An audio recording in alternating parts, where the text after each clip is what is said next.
Another thing again that as I found really helpful is face your fears. So the truth is there would always be fears. Fears, the fear of, okay, will people buy my idea? Will my idea fly? Will anybody be willing to support me on this vision that I want to do?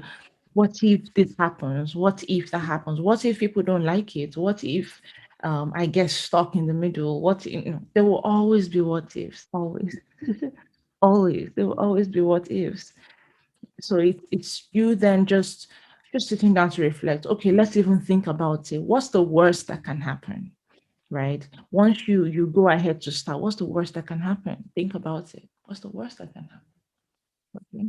Uh, I create the podcast, for example. Let me use my podcast as an example. What's the worst that can happen? Okay, I create a podcast and then nobody listens. That's the absolute worst, right?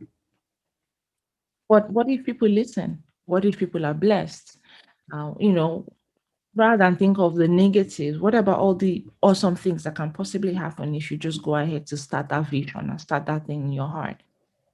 So don't let those fears to make you cower in, and then you feel like, I'm not sure I really want to do this. Am I really sure? What if this happens? But no, don't even let that. Don't entertain those fearful thoughts in your heart, because the truth is that God has deposited a whole lot inside of you and I. And if we didn't have the capacity, He wouldn't give us those mandates, those visions, those assignments, those nudges that He puts in our hearts. He's put those things in our hearts simply because He's given us the capacity to do them. And the interesting thing is, even as we start, as we move along, our capacity continues to expand. We're able to do even much more when we start. But we need to start first, right? Face those fears, face it head on, go ahead and start. And as you start, clarity comes.